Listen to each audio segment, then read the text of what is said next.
Welcome to the Shellonomics Podcast, your source for pure Teenage Mutant Ninja Turtles entertainment, presented by King Mictus. Okay, we are going to go on record here on Shellonomics. We are not blowing smoke up any Turtles show, but this is my favorite season of any Ninja Turtles. We're talking 87, 2003, Rise, 2012, any kind of animation right now in 2025. This is the best.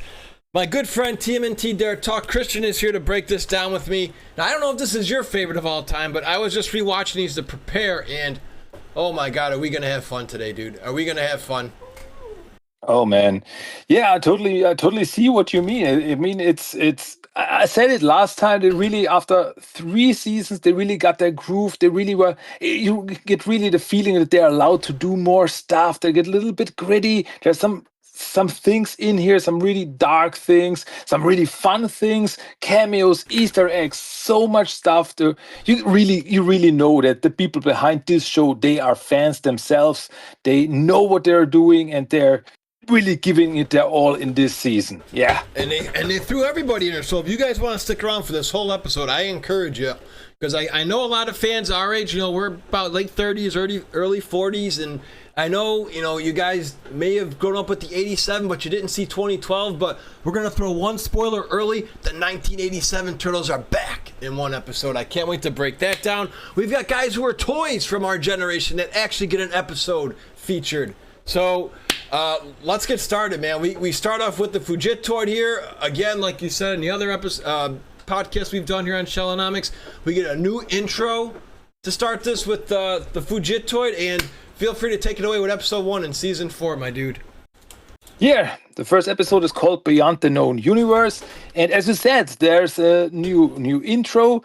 We get a little recap at the start because the Triceratons, they were invading Earth. We get all this little recap what happened like previously on Teenage Mutant Ninja Turtles, where Triceratons invaded, and well, in the end, they had the black hole generator and they destroyed the whole world. Everything was destroyed. That was, as I said last time, what a season finale. That's crazy. I was blown away when I watched it at first. I was like, okay, what's going to happen next?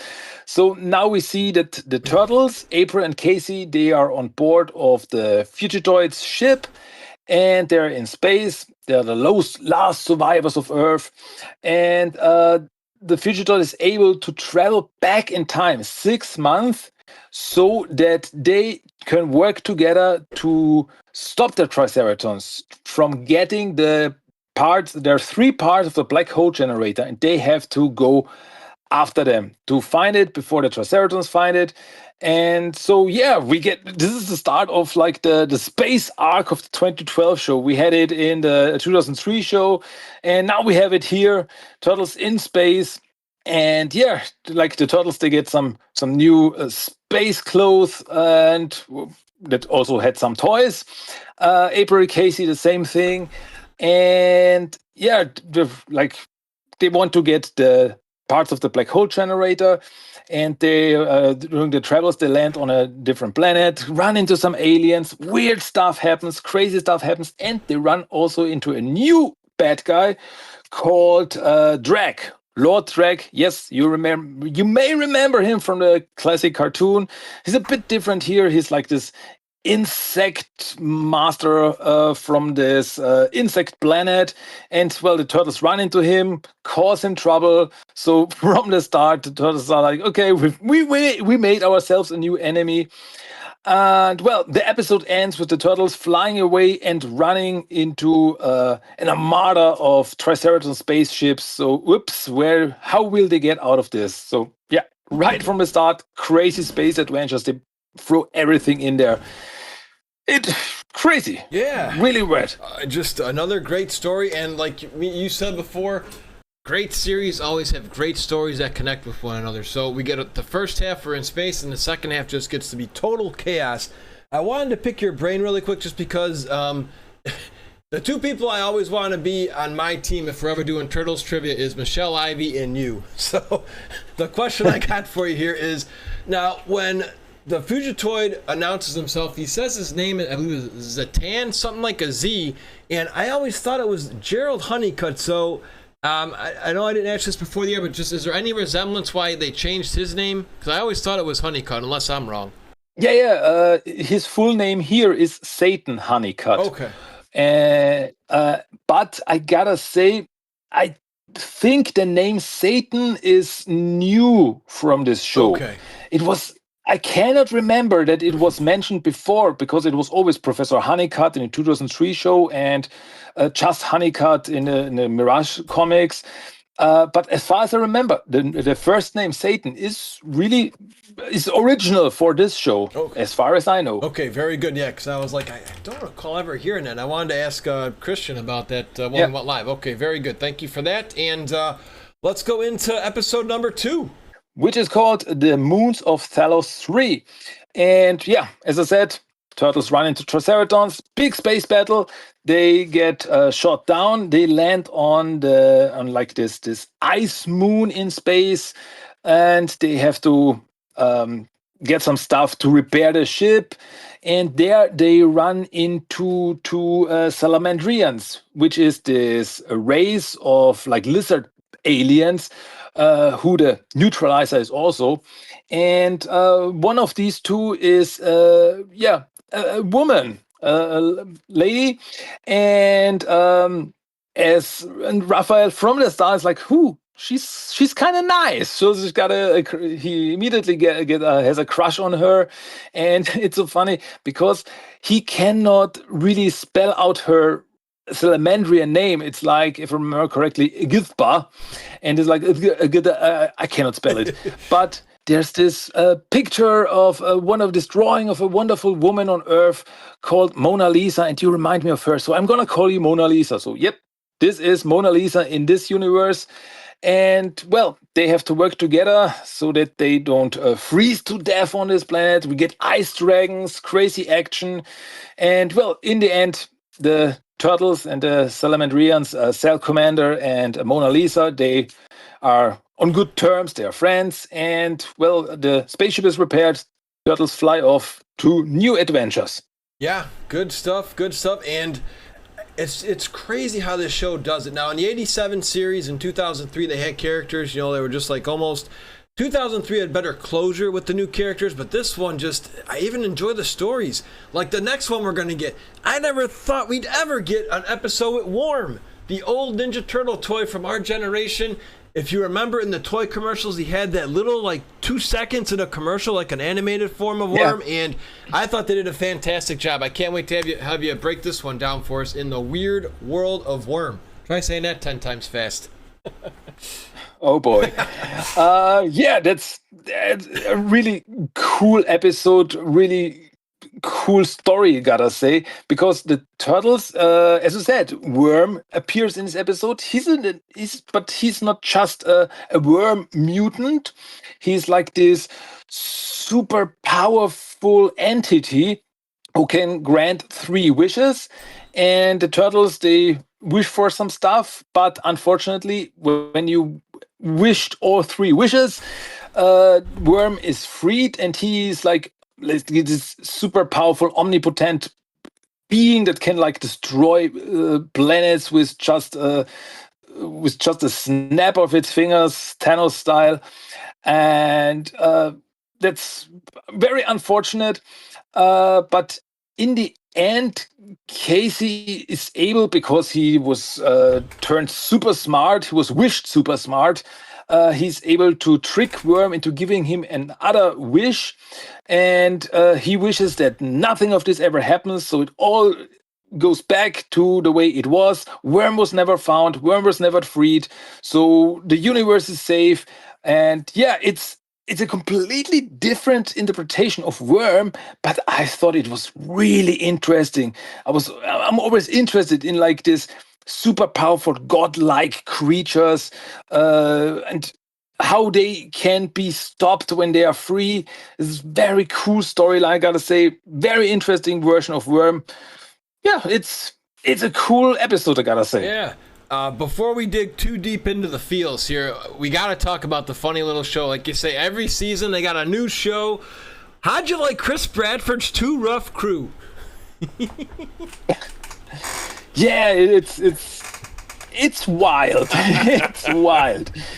I mean, every season has its own like show inside the show, which is a funny concept by itself. And here we have like this cartoon based on Chris Bradford, which is like in the 80s we had stuff like the Mr. T TV show, the Mr. T cartoon, or like a Rambo cartoon, stuff like this. And it kind of makes fun of stuff like this. It's really cool. And yeah, it's like this diverse cast of people inside this show, and they're like, but Bradford is shown like he's super powerful. He can like kick sharks in the face and stuff like this. It's just so funny, so goofy. I love it. Yeah, you got the Mr. T playoff. The one guy almost looks like E Honda, and it just works again, man. I think they made that just for us old timers because it takes place like in the 1980s. So, Yeah. like you say, this is a great show to watch. You have kids, you watch it with your kids all the time. You're sitting there laughing. Now, how did your kids act? Did your kids enjoy this part too? Did you get to read their body language with like the spin-off shows like this and all the other ones they had? Yeah, absolutely. Okay, good. I mean, it's like as you said, it's more for like us people like from the 80s, 90s, Yeah. and they don't know what it makes fun of. They don't know what it's a parody of. They're just like, funny. That's funny. But I think it's really for us, for the parents, for the older ones. Like reminded. I get reminded from like in the first season Star Trek and like old anime shows in the second season like Voltron and stuff. So it's like, yeah. I know what you're doing there. It's great. It's great. Even the whatchamacallit, the language here is just so well played, and it's okay for kids to say, like, I can't remember the exact wording, but in like one of the early episodes in this season, Donatello says something about asteroids, and Mikey's like, language, and then they go like with the Triceratons, and it's like, time to kick some Jurassic. It's like they just do it so well too with the witty dialogue. I love. Did you have any favorite lines either from this series or any of them that just stood out to you with the playful dialogue on words? There's just so many to choose from here. There's so many. Yeah. There's some really, as I said, they're really great with this stuff, like trying to hide it. Yeah. I know. Hey, just remember from the 2003 cartoon when they're always like saying, "What the shell?" I mean, we know what it means, but you cannot censor it. It's a totally fine word. So they really know what they're doing. Yeah, I think your favorites are the Gilbert Gottfried. Then anytime he says "Krang," you gotta be Kranging me. Totally, yeah. Oh man, well, we've had the toys. Why not go to the video game realm? This character here was in the Ninja Turtles Tournament Fighters video game for Super Nintendo. Bring us to this next episode here with the Outlaw Armagon. Or Armagon. Sorry, you can help me with the pronunciation. Totally fine. Armagon. Yeah. This episode, Drake hires like this bounty hunter cyber shark called Armagon, as I said, who appeared in the classic Tournament Fighters games and was also a character in the Archie comics. And but here he's like this alien shark bounty hunter, really great. Once again, voiced by Ron Perlman. Yeah. So how cool is that? Hellboy himself. He goes after the turtles. Big fight. I mean, we even get a callback to Jaws, to the movie Jaws, when like Armagon was attacking a ship, and I don't remember who it said. Was it Mikey or someone? Is like, I think we're gonna need a bigger ship. Great. But they land on this abandoned space station, which was overtaken by some artificial intelligence. So like they have to work together with Armagon for a while so that they get out of this. But in the end, like they are able to get out, and Armagon's like to fight another day. He leaves to fight another day. So yeah. Cool introduction to Armagon. Really like his design with like his cyber suit. It's like a cyber shark inside another shark. It's crazy. Yeah, big fan of this interpretation, where we also got a pretty cool toy out of, I gotta say. Yeah, they just continue to knock it out of the park with this show, and this is one reason why I love always having you on, because when I relive these, it's always been better the second time around to relive these, which is usually hard to do with some things. You know, sometimes like, there's no, I don't know, life after when you're a kid, but I really love this show, and I'll say it again, this is the best animation they've gotten, for, in my opinion, the best season, because, and now I can't have this be the gateway to Ninja Turtles. It's still going to be the 87 season 1 because the colors, the headbands, the main story. But if you know Turtles like us, if I would say on a scale of 1 to 10, if you're at least a 6 in the Ninja Turtle realm of characters and backstories, this season is for you, my guys. I mean, we're gonna get into the next episode here. It just keeps getting better and better, and I love the continuation with the Fujitoid as they're struggling to find these pieces. So feel free to take it away in the next one with a little riddle here. Yeah, the riddle of the ancient eons, where the Turtles and Fujitoid land on another ancient planet, where a piece of the black hole generator is, and they want to get it. And it was given into the care of like this ancient race called the Aeons, but they were corrupted by the piece because there's like they were not used to technology, so they were corrupted by it and turned into like this demon-like creatures. Once again, pretty creepy, pretty on the horror side. And yeah, the Triceratons are also there, some Triceratons are also there trying to get the piece of the black hole generator. And so it's once again chaos, big fights, and in the end, the Turtles, they are able to get the piece and turn the Aeons back into their normal, very angelic form. Pretty interesting to really feel like this ancient race, like this almost angel-like. Pretty cool design there once again. And in the end, they not only get the piece of the black hole generator, but also April gets a piece of like this crystal that like was used to turn the Aeons back into the normal selves. And April gets a piece of the crystal, which is said to be very powerful to enhance her psychic powers. So that's gonna be a big part, a big story later on. Yeah. April Jean Grey O'Neill pretty much going to be having a big role in the episodes to come, my dude. Again, let's have a little bit of fun here with Michelangelo in the next one. Yeah, next episode is called Journey to the Center of Mikey's Mind. And once again, crazy episode, because in this episode, some nano, like the microscopic aliens called the neutrinos. Yes, this is the version of the neutrinos. Kind of weird to call them that, but it's okay. But they are able to like get inside Michelangelo's mind and to get them out of Mikey's mind. The other turtles, they have to get a psychic connection with Mikey, and they like, as the title suggests, they travel inside Mikey's mind, and from there on, it's just craziness. This is really such a crazy episode because we meet all these different personalities of Michelangelo. We see like this, what's inside Michelangelo's mind, like all the this, everything is in there, everything that like he thinks, like Ice Cream Kitty, and it's rainbows, and it's crazy, and it's really, you have to see it for yourself. It's really hard to describe because it's like inside the mind everything is possible, but with the help of like this little Mikey's kid side, like we meet like this little kid Michelangelo in this world who's super cute. They are able to kick the neutrinos out of Michelangelo's mind, and he's fine again. And it's really a crazy episode, and really it's like very fantastic. Really very. They really put so much stuff in this episode and so much to see.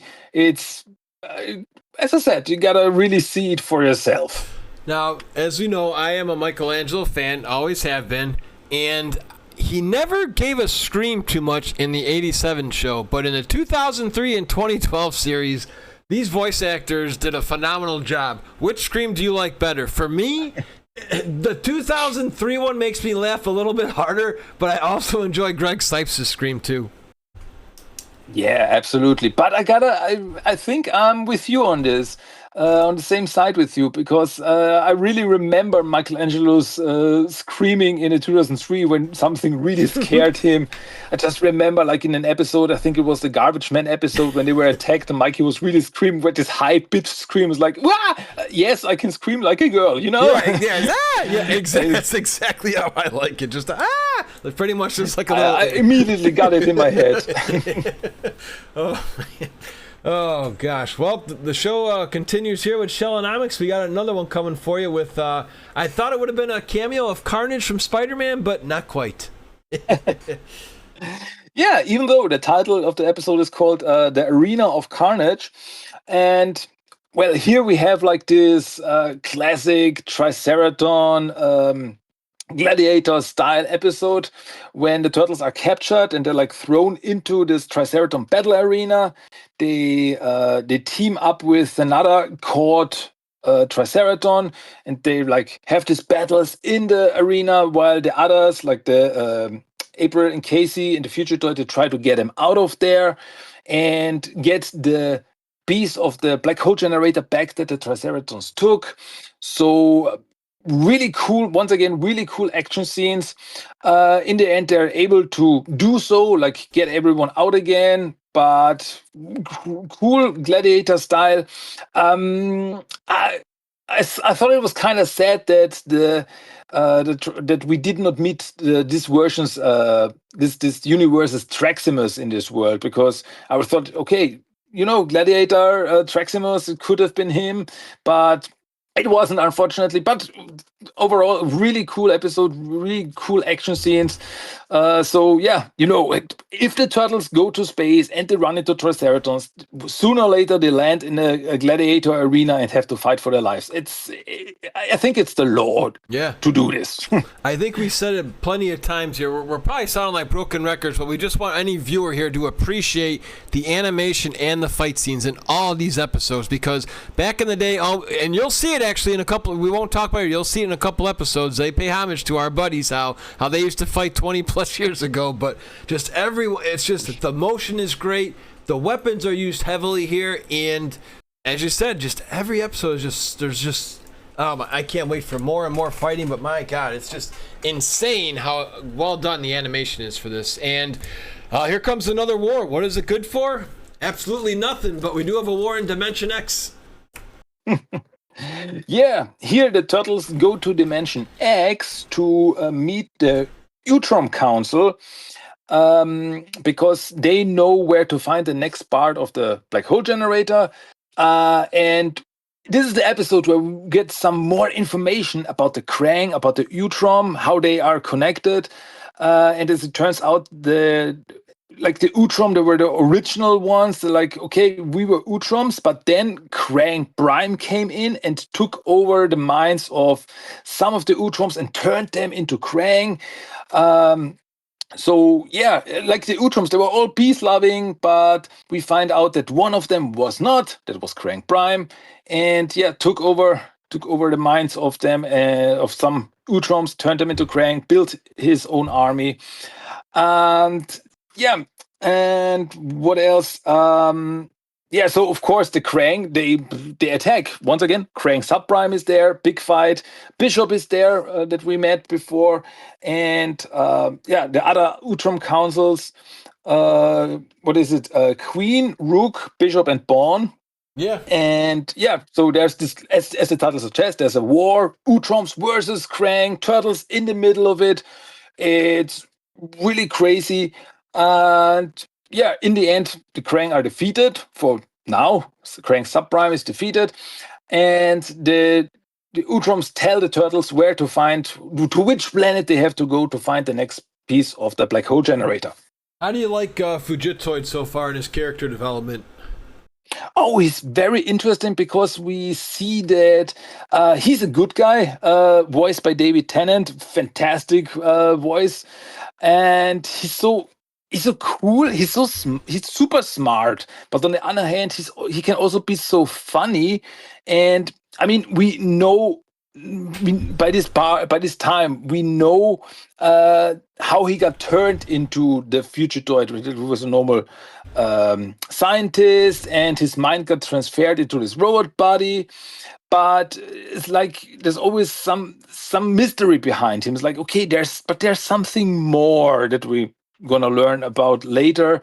So yeah, big fan of this version of Future Thought, gotta say. Me too. He's got that, smarts, but he also has a little bit of Serling kind of, just like the Sark. He can play right back into the comedy of the Turtles. So really well-written character. Yeah. And like you said, all the chess pieces, I thought that was another great job by the writing team. It's like, hey, we all love Bishop. Let's just throw in all the chess pieces here. So... oh man, it's coming! We got one more, and then I'm gonna put a cap on the episode number 10 because I don't want. Otherwise, we can make the whole show be about that one episode. But coming up next, number 9. Number 9 is called the Cosmic Ocean, and their turtles, they fly to this ocean planet where the next part of the black hole generator is, and they meet this this mer people who are living there, and the leader is Hidalra, something like this. By the way, voiced by Lucy Lawless, the original Xena, the warrior princess. Oh, pretty wow. Cool. Yeah, and the turtles have to meet this, or they have to confront this gigantic underwater alien creature to prove themselves worthy of the beast. But when Lord Drag and Armagon appear, they want to have the part of the black hole generator for themselves. The turtles help them fighting them, and so they prove themselves to be the good guys. Hey, we helped you, and so they get the next part of the black hole generator from them. And gotta say, funniest and most clever part of this episode is when they first flew into the underwater planet, and they're like, okay, we have to be careful, and Future Droid says something along the lines, no problem, I will get you all through this electric weed in like 2 minutes and 20 seconds. Which is such a great callback to the classic NES TMNT video games. Yes.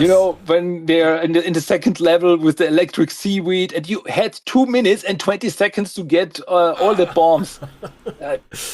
Fantastic. This is so smart. I love it. Yeah, most of us, when we were kids, I do stream on Twitch, we talk about it. That was the final level for most of us as kids, because everything else just got super, super hard. If you beat that level, you were a pro gamer. Oh, boy. All right, and here it comes. Here we go. Man of my word, I'm going to put a 10-minute cap on this because I am just so excited for this. I called all my friends. I went to no joke, at least 3 different people's houses that are all buddies of the old Turtles. It's so well written. I'll let you break it down first and then share my thoughts. But, dude, what were your opening thoughts when you saw this episode was going to happen? This is such a fantastic episode. Trans-dimensional turtles. The turtles from the 2012 universe, they get transported to the universe of the 1987 cartoon, and they really did it. 2012 show is a 3D CGI animated. They get transported to the classic 87 universe. Suddenly, they are in 2D. And this is just like this pits. It's great. Then they meet the classic cartoon turtles, all of them voiced by their classic cartoon voice actors, and they have to work together to jump through the dimensions to stop Krang, who kind of like in Turtles Forever wants to destroy the universes, working together with Krang Subprime, who is apparently his cousin. And so they jump in the classic cartoon universe, they jump back to Earth on a 2012 show.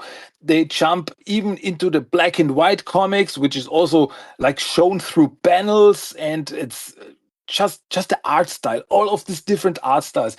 They really did put everything in there, and just, I mean, even one gag of this is so great when 2012 Donatello and classic cartoon Raphael meet, and they say, hey, what's up with the poser? And what's up with your voice? You sound so weird. And they are both voiced by Rob Paulsen.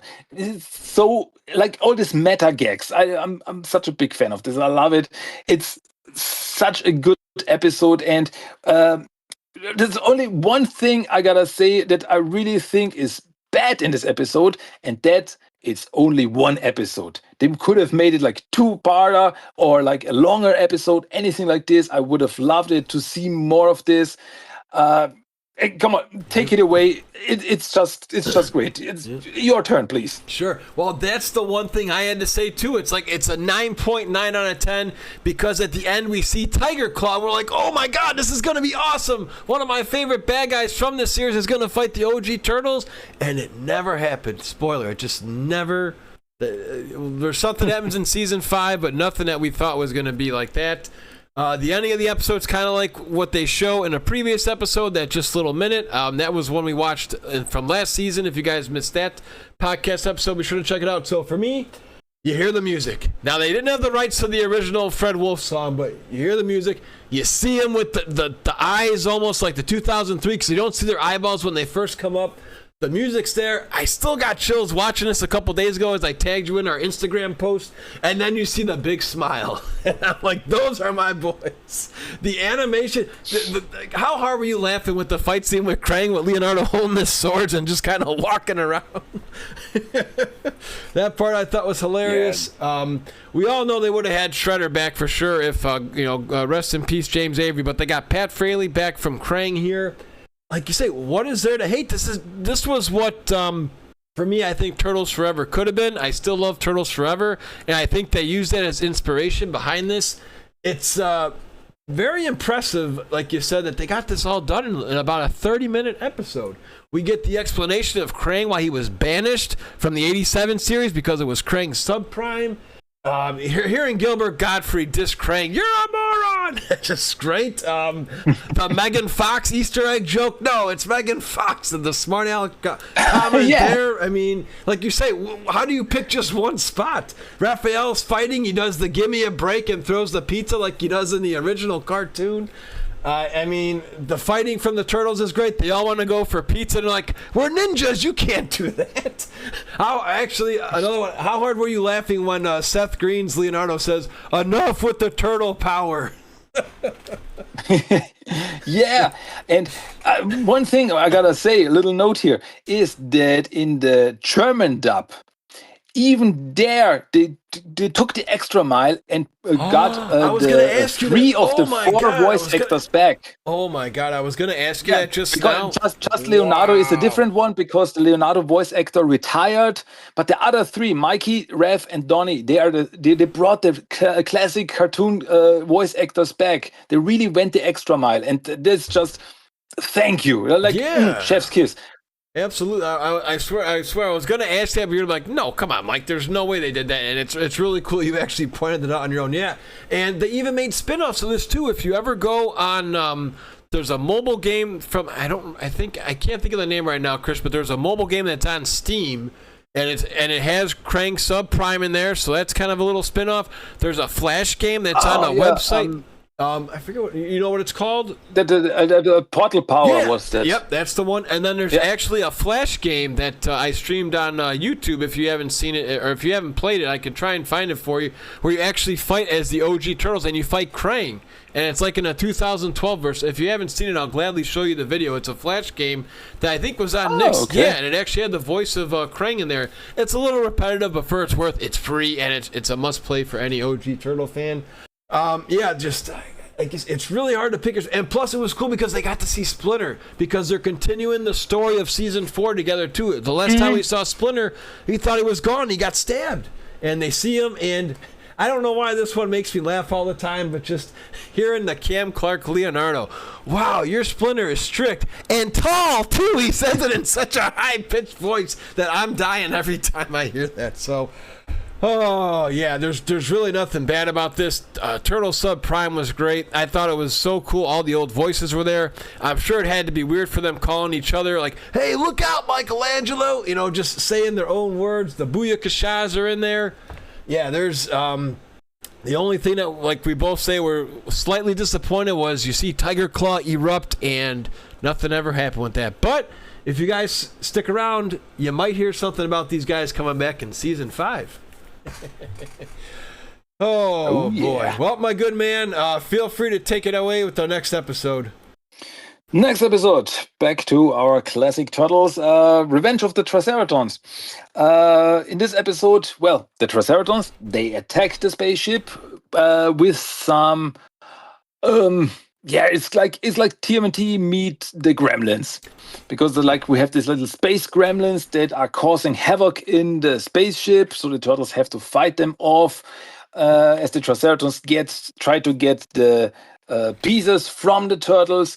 All the while, Fugitoid was destroyed, and Donatello tries to bring him back, but he feels like inferior to Honeycutt because like he's super smart. You're like a computer in yourself. And Donatello is like, I thought that I was smart, but I don't think I can do this. In the end, he's able to pull through. He brings the Fugitoid back. They fight off the creatures, fight off the Triceratons, able to get away from them. And yeah, just a little part. I love the Gremlins movies. So to see like space Gremlins versus Turtles, this was just so much fun. Cool episode once again. You knew they were going to do this eventually, right? Well, again, maybe even homage to the 87 series with the Gribbix that you pointed out to me years ago. I never even thought of that resemblance of the Gribbix with the Gremlin. And like you say, they've loved horror stories ever since they've had their hands on this show. Whatchamacallit, there is one cool thing I want to say about the next episode that I just found out, thank you to Wikipedia, is Mona Lisa is voiced by Zelda Williams, who is the daughter of Robin Williams. And we all know Robin Williams was a fan of the Turtles because if you remember, if you ever see a Judith Toad podcast, when she was filming the movie, Robin Williams gave her permission to go because he knows who they were. Remember that? Yeah, I noticed. They were working together on the movie Cadillac Man.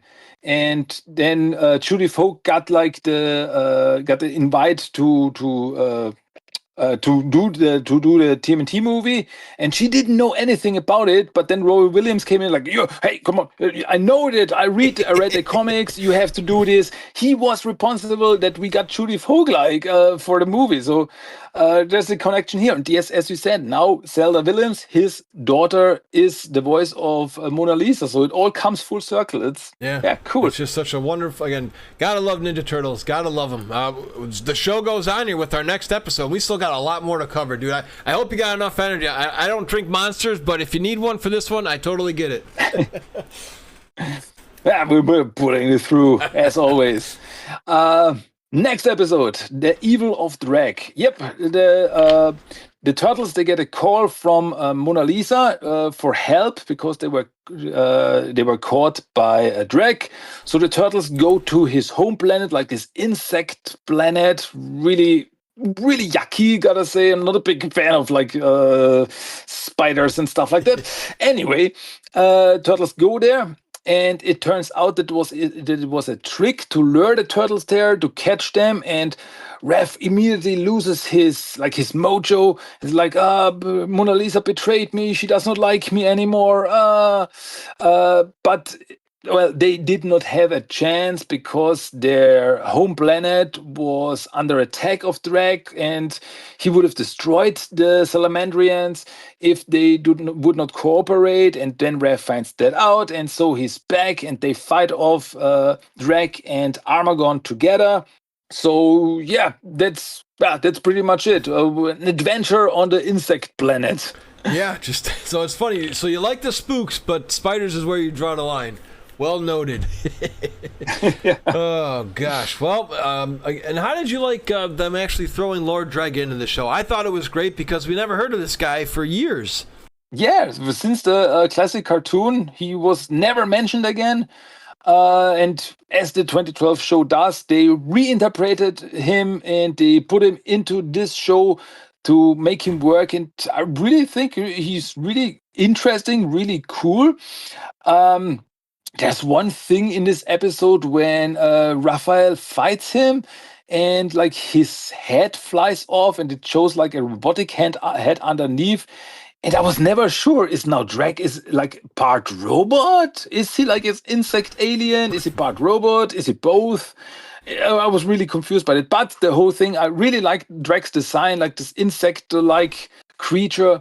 Really like this design, cool interpretation of him. Well, good new Drake. Yeah, no, I agree all the way. And now we go into, I believe, unlucky number 13 in season 4.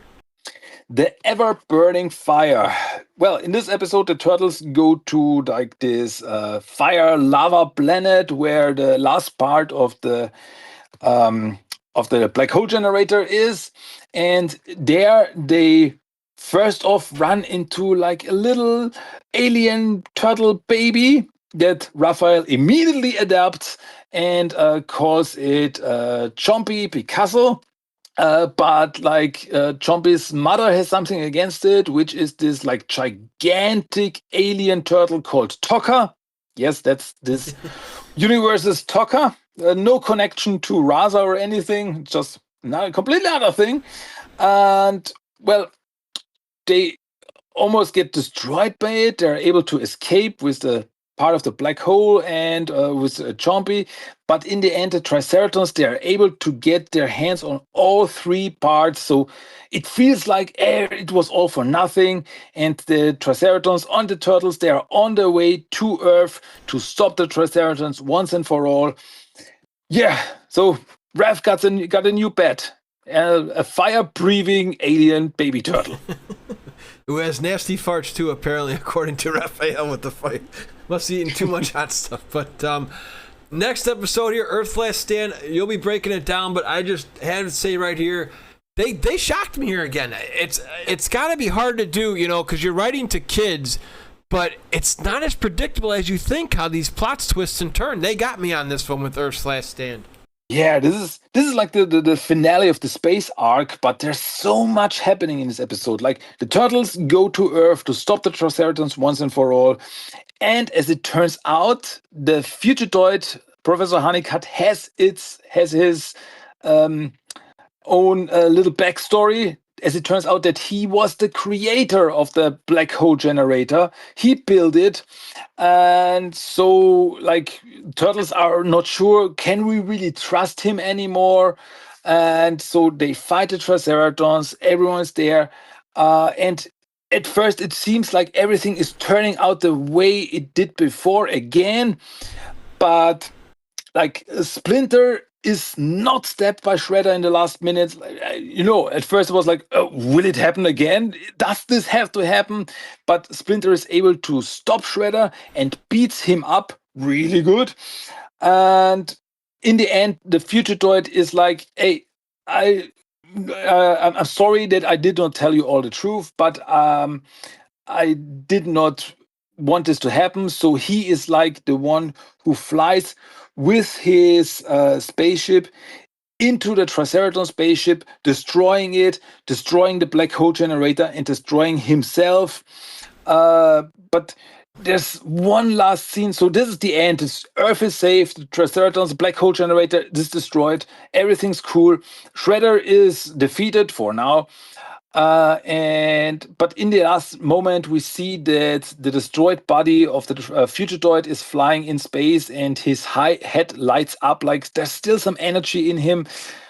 Unfortunately, there was never anything happening with him there. We don't see the Fugitoid again in the show, but so apparently he's still out there in space. Maybe we will find him again in the future. I don't know. Yeah, hopefully. What I meant when they got me was because I could be wrong, but I want to say I think I heard that the turtles, when they got on this Fugitoid, spacecraft, they got to go 6 months back, so they had a chance to kind of fix everything since everything was gone. And I thought for sure they were going to say like nature has to run its course. I thought they were going to have to let Splinter go there, but when he came back and he caught that claw, dude, that's one of my top 10 moments in this whole series. Just when he's like, "What are you doing?" and counters it. That's where I thought they got me there. I thought he was going to go again. I'm like, no, but he survived. So GG's to Splinter. And now we get we sound like broken records here, guys, but another great episode with just action. And we've got another one with fantastic action in City at War. Yeah, this is like an episode with a classic turtle title, City at War. And yeah, so after the whole space story, after the Triceratron invasion was stopped, April becomes a full Kunoichi. So now she's a full female ninja, part of the team. She's really able to fight for herself.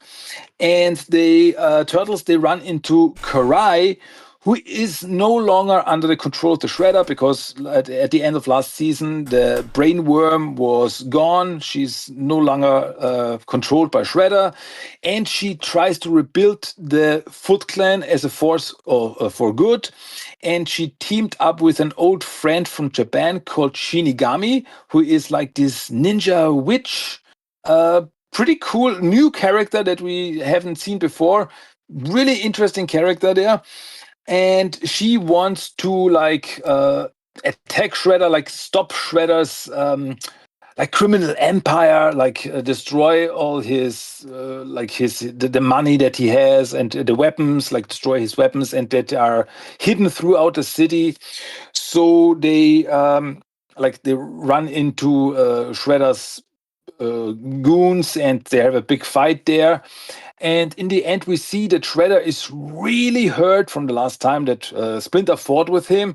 He's really hurt, and he's getting healed by Baxter Stockman through some mutagen infusions, because that's always a good idea. And yeah, that's where we are right now. Yeah, bum. It's going to be coming again. Just beautiful story building here. This is the one thing, again, that I think they had to, I want to say that whoever was, who wrote this show, like you say, it had to be maybe close to our age or to love the old show, but they took a lot of notes from what worked in the 2003 series, because just the continuation just works. And now it's time to get something broken here in Broken Foot. Yeah, this episode, Leonardo turns a little bit into Dark Leonardo, because he's working together with Karai and Shinigami, hidden from the other turtles, to stop Shredder's criminal empire. And yeah, so they do that. There once again big fights. The other turtles find out about this. They confront Leonardo about it. And during all this, Donatello gets gravely hurt as they are attacking this foot soldier factory. And so now they realize okay, this is maybe a little bit too risky, the whole thing. So Karai is okay, maybe we have to go after Shredder himself. So okay, is this the next step? So yeah, I really liked Leonardo's mysterious ninja costume with the black bandana and stuff like that, like a callback to Dark Leo when he was under control of the Foot Clan in the IDW comics. Maybe. And there's even a mention here that Raphael once wanted to be a vigilante called the Night Watcher, like a callback to the 2007 movie. Yeah, just this meta Easter eggs. Always a big fan of that. Oh, God. Pretty cool. And speaking of Easter eggs, the next one, just for us gamers, I'm sure you'll talk about here with Mr. Thuggernaut in the Insecta trifecta. Oh boy. Yeah, once again with the insects. Oh, creepy buggy style. Yeah, Baxter thinks that he needs some help. He needs some underlings for himself. So he creates some new mutant minions, Scumbag and Anthrax. Scumbag, like this bug creature. And Anthrax is this ant mutant. And yeah, Rev once again has a problem with it. He's afraid of bugs, and it's causes him to like get some hallucinations and like going crazy. Like I don't want to fight this. I cannot fight this. His fear gets the best of him, but he has to overcome it. And because April and Casey, Leo and Karai, they're all caught by Baxter and the mutants, and so they have to work together to stop them, to fight them, to defeat them.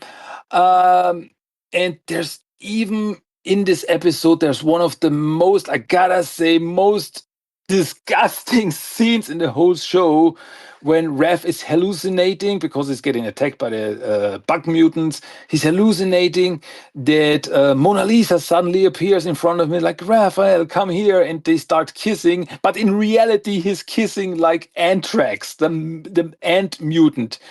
And it's... Yeah. It's kind of like in Mutant Mayhem when a Splinter was kissing Scumbag. It's like I'm not so sure about this, but you do you. So yeah, bug mutant episode. Okay. Yeah, we're done. I just want to ask you, how did you like how Baxter Stockman is still working for Shredder so far? You know, in 2003, he pretty much got trashed, but Shredder keeps him around. Yeah, it's. I mean, it works for the character. He's because of course he's totally intimidated by Shredder, and he's like kept under control by the other mutants. I mean, he cannot fight the others like Tiger Claw, Bebop, Rocksteady. He's no match for them. So he's like, okay, I better do what Shredder tells me, so I can live another day. And yeah, for this version of Baxter, as we said before, because in 2003 cartoon he was like this very arrogant, very I'm the smartest person in the room kind of guy. And here he also thinks that he's the smartest one, but he's very like very scared of like, oh, better don't cause any trouble. So it works here because he doesn't have any other chance, because if he like rebels against Shredder, he's gonna get into trouble, and he does not want this. Yeah, exactly. And just for fun, because they just love doing all these parodies, right when the episode starts of Insecta Trifecta, it's almost like they're playing a Double Dragon Nintendo video game parody. So I had to mention that for all the streamers. I love that spot. They just, and everything they do usually works. You know, sometimes you get a joke like the dad joke when your buddy tells you a joke and you're like, ha ha ha ha ha. These all work though for me. I've loved them all, and they're classics. They're just tons and tons of laughs.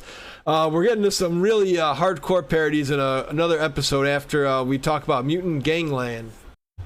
Yeah, in this episode, there's this gangster boss called Don Viziosi that we have met in last season. He's like this very big, very fat Italian gangster, and he goes after mutants because he wants to take over the city, and he goes after mutants. He got some anti-mutant weapons, and yeah, like all the mutants, like the mutanimals, and the turtles, they team up to fight against them. And Mondo Gecko and Donnie, they are captured, and they like want to cut them up. And the other mutants, they have to fight them and to get them out of there. And they even have to confront like this new super strong guy in Vizioso's gang called the Hammer, who is like this big guy. He's Stallone. He's Sylvester Stallone.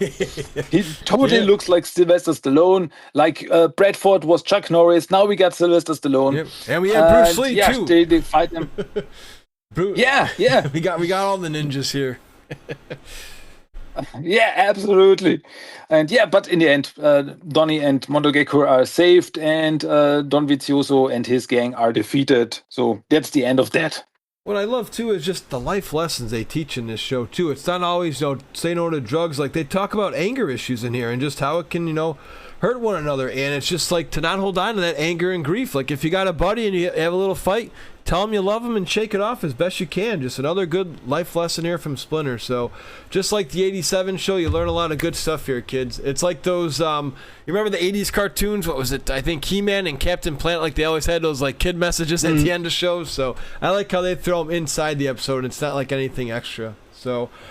oh, this is another reason why I just love season 4. We give one of the greatest parodies of any cartoon of all time here in Bat in the Belfry. Oh boy, that episode, it's so... Yeah, Donnie is doing some experiments with April's crystal, and we see like over the last few episodes, because April got this Eon crystal, and with it she can like enhance her psychic powers. But it also like she becomes more and more obsessed with it. She's like, I will not let go of this. Go away when someone is. She's like Gollum from Lord of the Rings. Like, it's my precious. And as Donnie is doing some experiments with it, it's like it causes some kind of magic to bring comic book characters to life. Some of Michelangelo's comic books, which are Wingnut and Screwloose, who are this universe's like Batman and Robin guys, and they even talk like the like from Batman 66, like, oh, watch out, old chump, that's gonna be a problem. And yeah, they come to life, and like, of course, Mikey is really happy about like, oh, my comic book heroes, they are alive. And until they find out they are just created from comic books, and they get their hands on the crystal themselves, which like further like mutates them into like monstrous versions of Wingnut and Screwloose. So they have to fight them off, which they are able to do, and they're like get turned back into comic books, and they get the crystal back. So April gets her crystal back, which makes her very happy. So yeah, once again, another new interpretation of classic characters, Wingnut and Screwloose. Like, they are like Batman and Robin in this universe, and it works. It's really different, but it's really funny with all the like this callbacks to Batman, like the sound effects that are shown, like bam, boom, when they're fighting bad guys, stuff like that. As I grew up as a kid with I was watching the Batman 66 show, and I was a big fan of it. This is like this brings back memories of that time. Yeah. Just good. I mean, they make it so obvious too with the logo and everything, but it just works. And it's almost like those Guardians of the Galaxy movies from James Gunn. You know, just it has great action, great storyline, and the humor is very well timed, because there is times for seriousness too. You know, and that's what a good story does. It gets you all the emotions: laughter, anger, joy, you know, sadness, just all of them. And okay, it's time to get serious now, guys. All the jokes are over here. It's time for the Super Shredder in the 2012 series. Oof. Yeah. As I mentioned before, Shredder was getting healed with some mutagen, and yeah, so he's now back, and he mutated himself and became the Super Shredder, and he now wants to go after like the Turtles, wants to go after Splinter to finish them once and for all, and he's like this big hulking Super Shredder monster.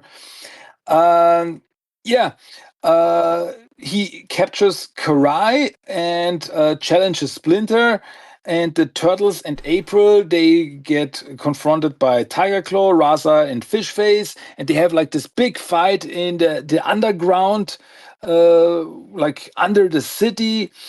And in the end, like Splinter and Shredder, they are fighting. It's really crazy, and together they like fall down into this cave below, like I don't know, 1,000 feet or something. They fall down into the abyss below, and nobody knows, did they survive?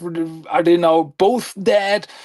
And it's really like, okay, what happens next? I want to know now. It's like, whoa, really crazy. As you said, the jokes are over. Super Shredder is no joke. He's a beast, and he's really crazy, and he's really even more obsessed with revenge.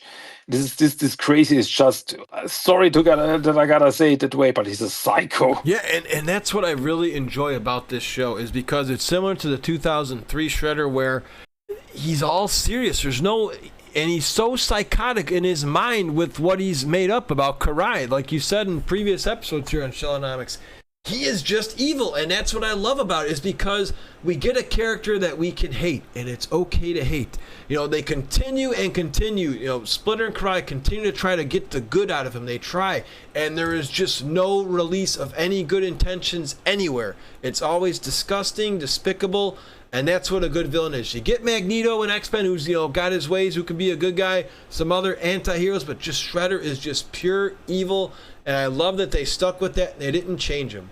Even Karai says, now you've become everything you loathe, everything you hate, just to get revenge. I mean, he pretty much sold his soul to the devil to get revenge on Splinter and the Turtles, and even though it's not a two-parter, I kind of feel it is with Darkest Plight. Yeah, absolutely. Which starts where the last episode ended. Donnie, Mikey, Rev, and Casey, they tried to get below, into this abyss to find Splinter, to find out what happened to Splinter. And yeah, Bio and Rocksteady are also there. And all the while, Leonardo, Karai, and April, they have to...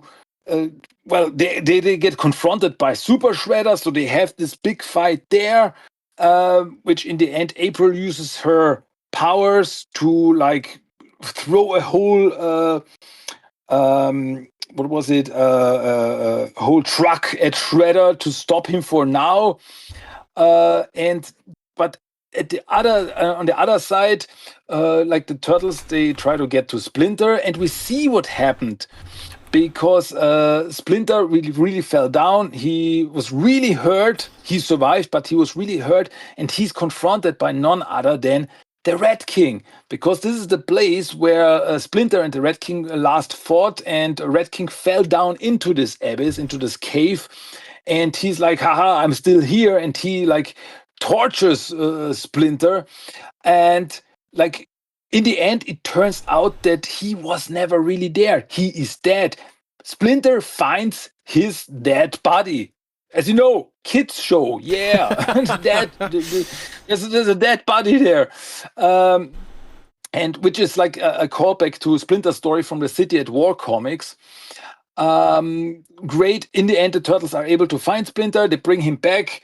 But yeah, Shredder is still there, and he's I need more mutation up. I need to become more of this creature, become even more Super Shredder to finally defeat my enemies. And yeah, he's still out there. And they just and Karai just continue to try and find a weak spot, and he's like, I want no weak spots, pretty much. So yeah, those are just two well written episodes there. I gotta say, those are two awesome ones, and just the battling too, with everybody fighting. Again, just the action in this series is great in every episode. I can't really say that I felt ever bored. I was always engaged in these. I never really look at my phone and say, oh, what's going on in Facebook and Twitter. Well, I'm glued to the TV for these episodes here.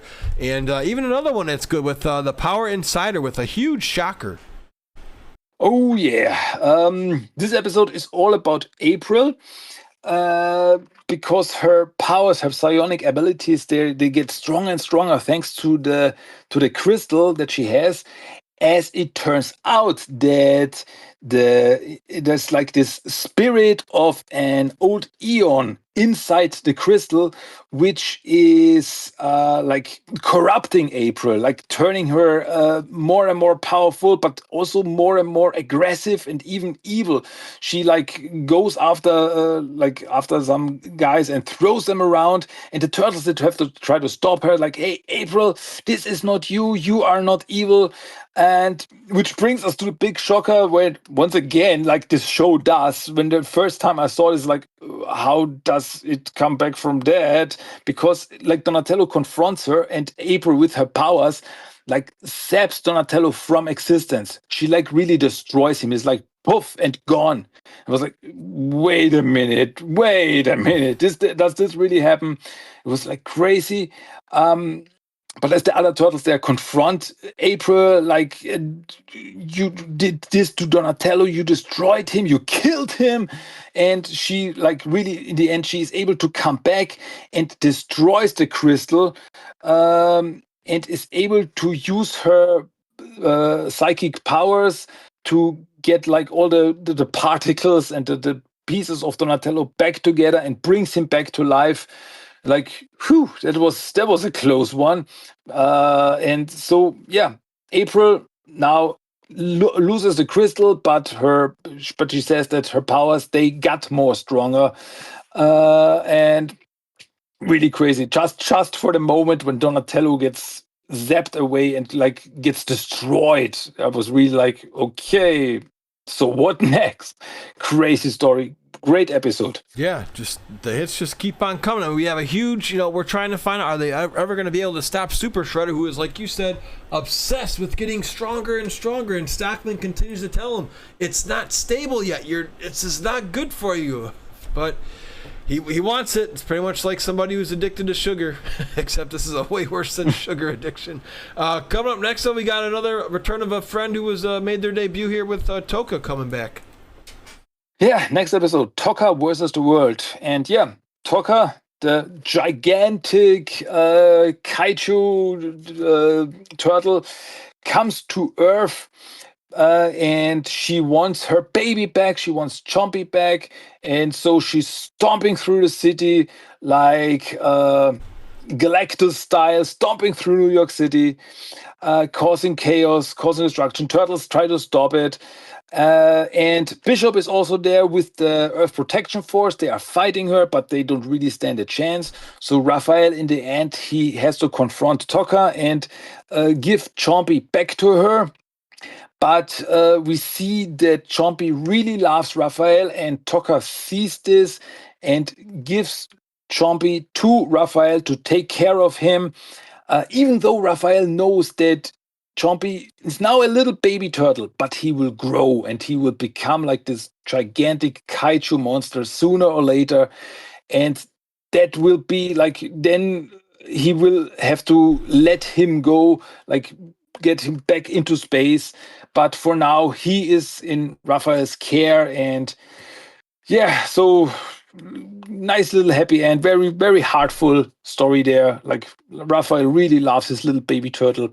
Really cute, and Toka leaves Earth, and yeah, for now, that's the end of that story. Yep, another great one indeed. And it was always cool to have Raphael with little pets, because it's like they always make him like a hard ass and a badass who has no feelings and no emotions. But when the doors are closed, he cares just as much as all the others.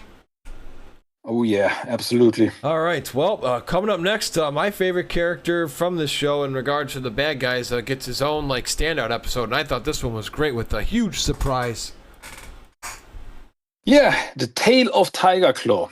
This is the episode where we finally find out who cut off Tiger Claw's tail, because he's a female fox mutant called Alobax.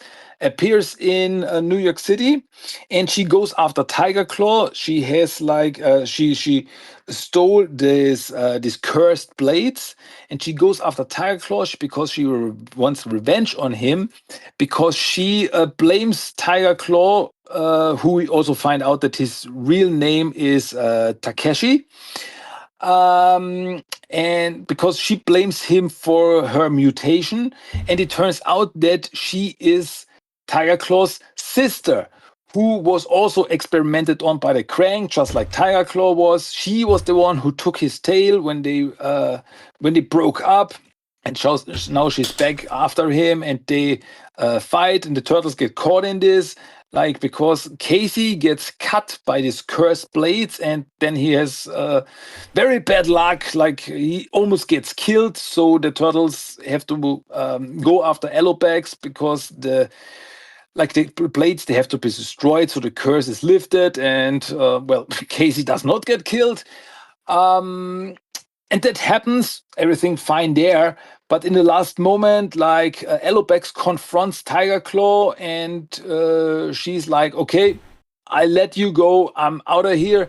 But as Tiger Claw tries to attack her from behind, she's faster than him and cuts off Tiger Claw's right arm. I'm not kidding there. We see a sliced off arm in this episode.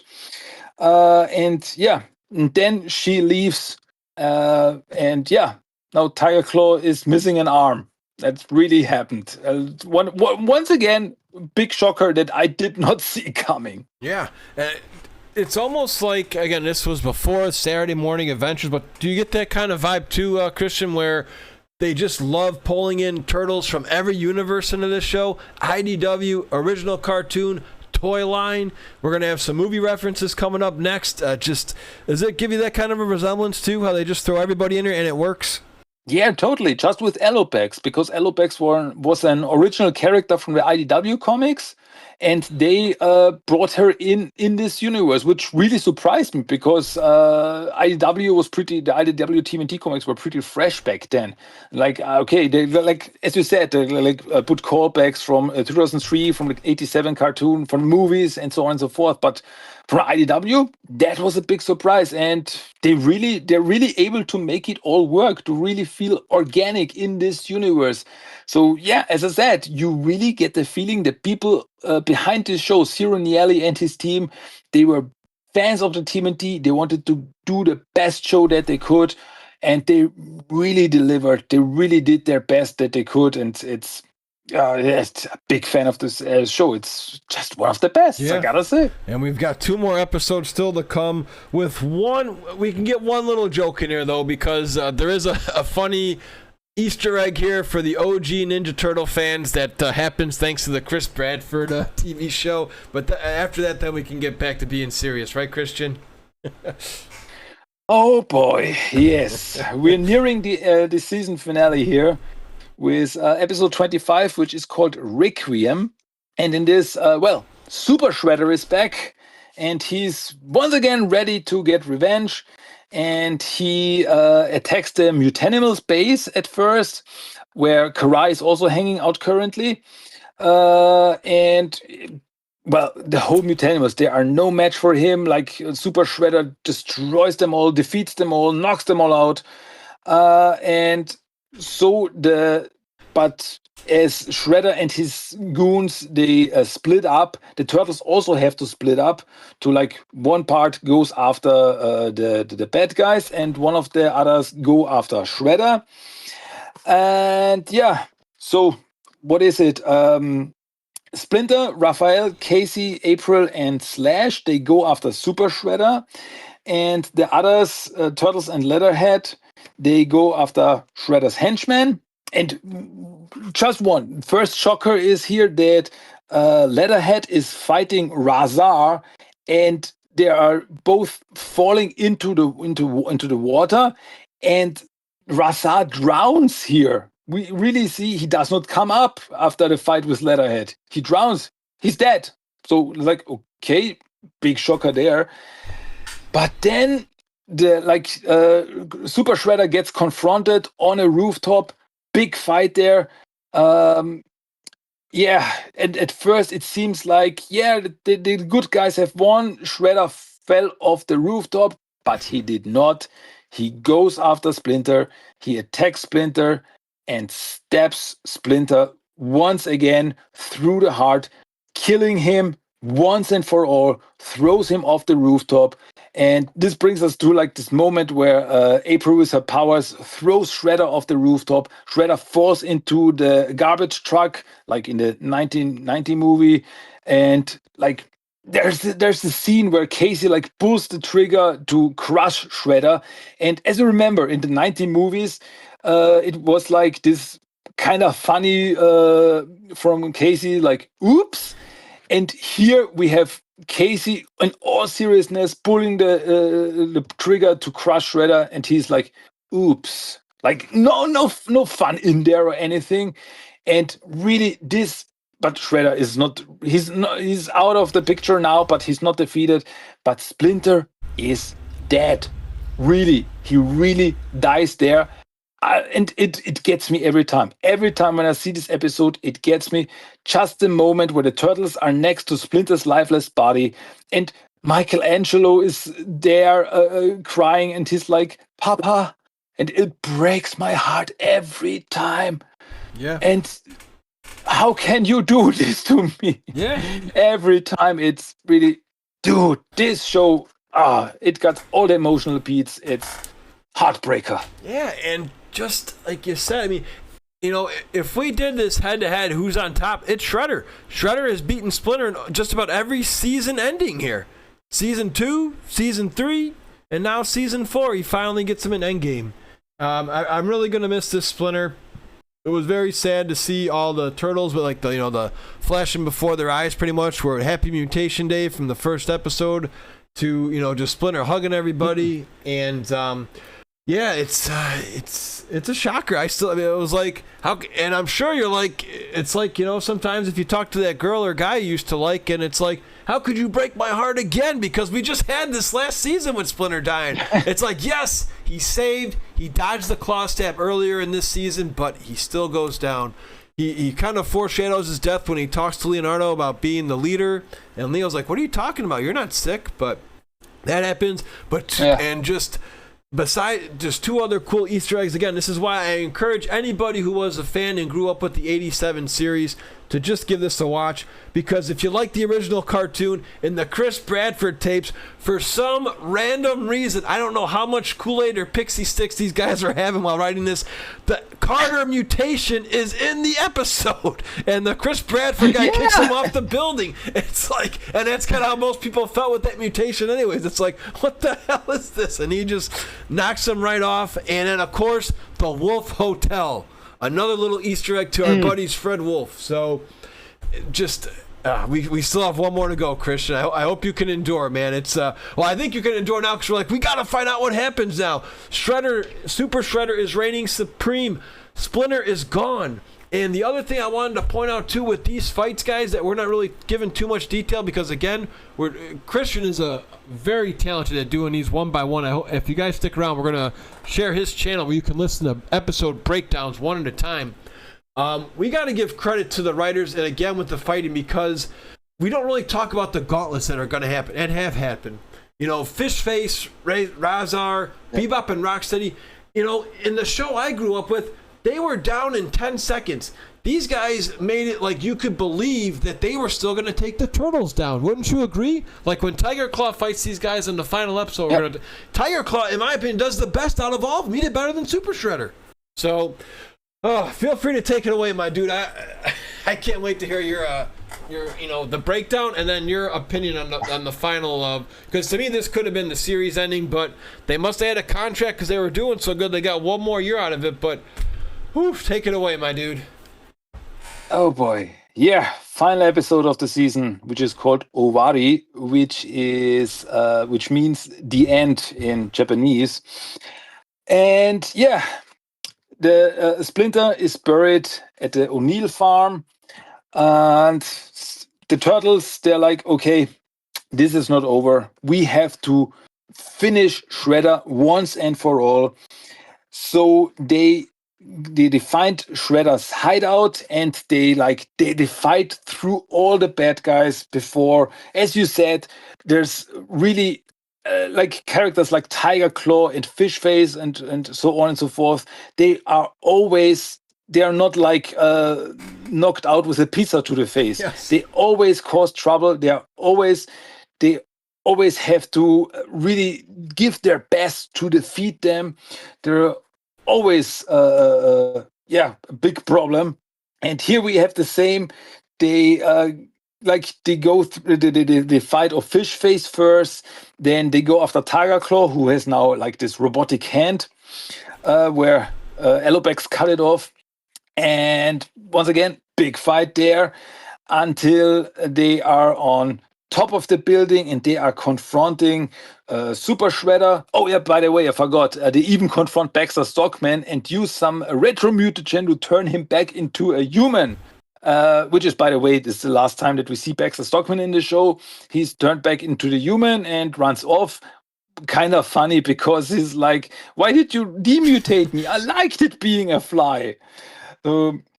Yeah, but in the end, on top of the roof, the turtles confront Super Shredder, and once again, the fighting, the animation in this is so great. It's like there's a fire breaking out, and it's like crazy.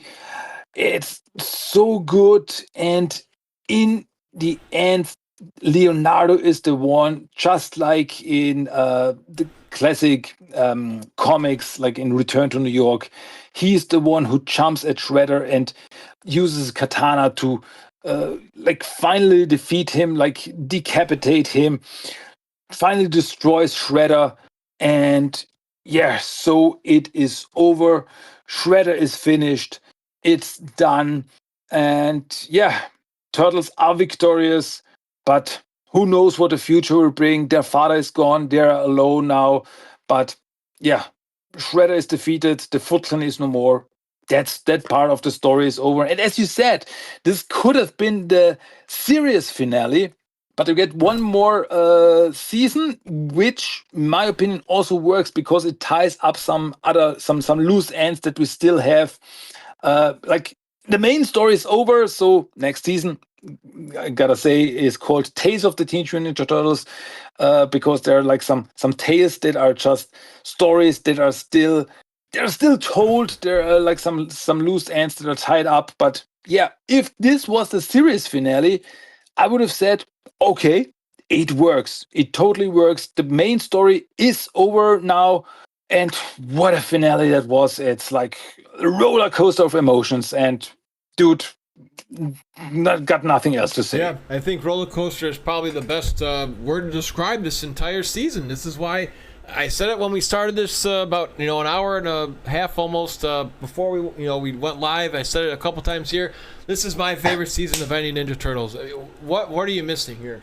You get humor. If you want to watch a couple to make you laugh, you got that. You want to feel joy, you can feel joy. You want to go back in time, you get the original Turtles. You want a story that's going to compel you in animation, you get it right here. I mean, and even again in the final few minutes, Leo is still trying to talk Shredder out of doing this. They're still trying to find good in him. He's been kicking their ass for 4 years, and they still try. But Shredder's like, I am not showing you any signs of weakness here. And he's like, okay. So like you said, the comics, the 2003 season 2 season finale, all right, you're getting decapitated, and that's it. So what I also liked about this was, a lot of people, I know you don't really have like a hardcore favorite, like, what turtle you lean towards more, but just, I am so impressed and happy and grateful that every turtle got their moment in this season and also in the fights with Shredder.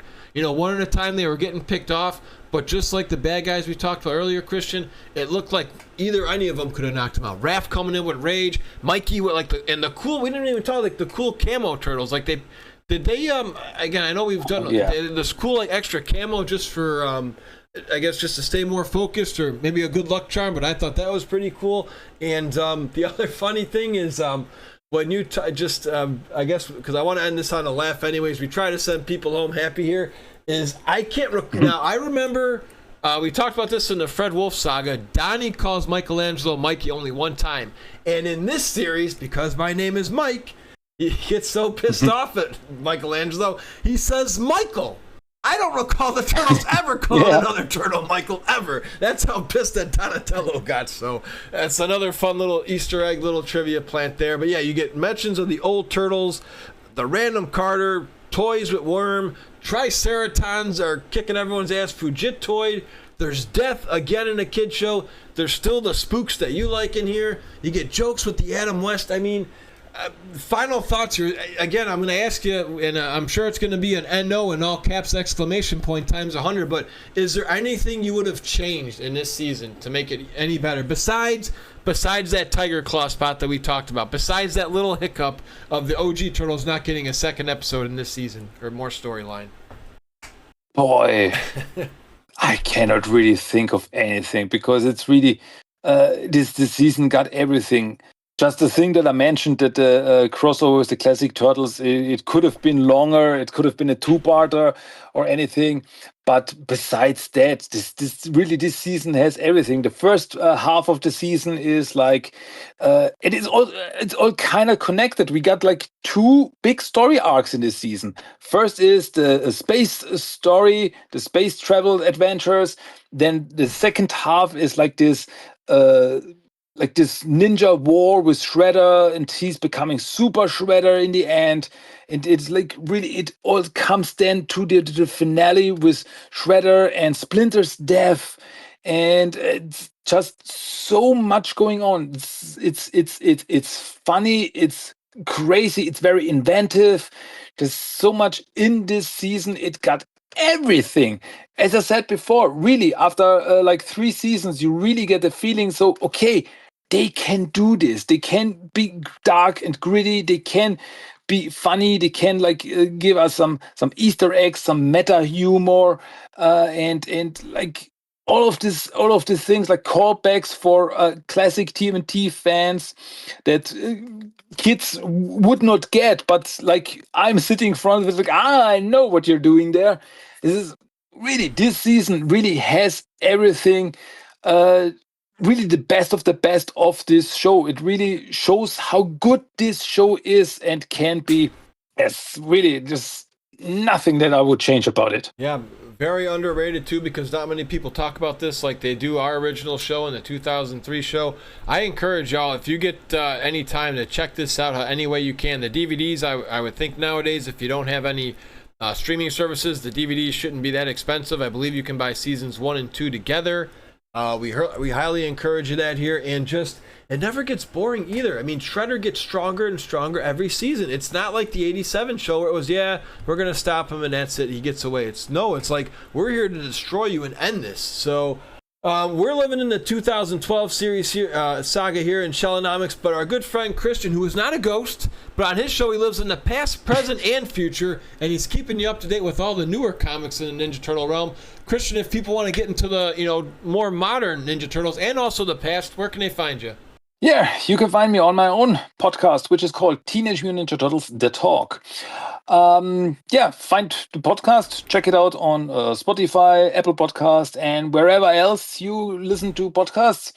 Or just go to the website tmnttalk.com. You can find everything there. You can also find the social media stuff there. You can pretty much find me everywhere, like on Twitter, Facebook, Instagram, TikTok, and on Discord, which I really encourage you to join, because I always up to talk turtle stuff with other turtle fans, so you know where you can find me. Absolutely. Well, it looks like we have season 5 next time, and I guess we're going to end it with a line here that you're getting me hyped to read, which was Tales of the Ninja Turtles. So next time, let me tell you a story.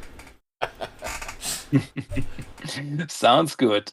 Another episode of Shellonomics is in the books. If you guys have not yet checked out all of our other amazing episodes, we've had amazing guests. We've talked about the 1987 cartoon, 2003 cartoon, Next Mutation, Coming Out of Their Shells, video games, the comics, crossover comics like Batman and the Power Rangers, and tons of amazing content with you guys, the fans.